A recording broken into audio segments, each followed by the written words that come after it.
But my hopes, goals, dreams, and independence all seemed to pose some sort of threat to him, so he did his best to shut them all down. Domestic violence isn't only about the obvious. It isn't only about rape or torture or ending up in a hospital or a morgue. I suffered constant mental, emotional, and verbal abuse far more often than the physical abuse, but it was enough to keep me put. What was I waiting for? How much would I really need to see and endure before the reality of abuse would become legitimate enough for me? I turned my situation into something I could laugh at, and I cracked jokes that made others laugh too. I figured I was stuck, so I might as well make the best of my situation.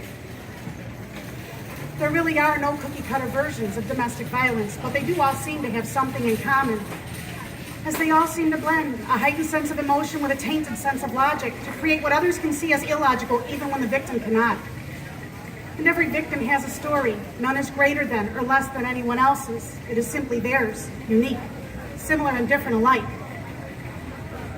Many domestic violence victims assume we are among the minority, but are we really? Are there really more people out there living the perfect life we've all imagined, or are there more people out there like us, hiding behind hollow smiles?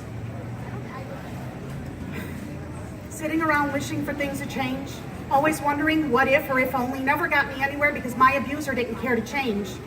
It was up to me to do something, so I did. But I was strong, and I was strong-headed, and I stuck it out until my children began to suffer more often and more severely. Silencing them, punishing them, not allowing them to behave like children, I couldn't take too much more, and I knew we'd have to leave. It was really scary at first, moving so far away from everything and everybody I ever knew. At one point, I even got lost 2 blocks from my new apartment. But when I went to register my children in their new school, I was given a few helpful telephone numbers, and one of those numbers belonged to Harbor House. Harbor House became the trusted friend I would need to support me as I acclimated to my new life outside of domestic violence. The caring staff at Harbor House helped me to understand the difference between responsibility and blame. That blame put others in control, but responsibility would allow me to take that back.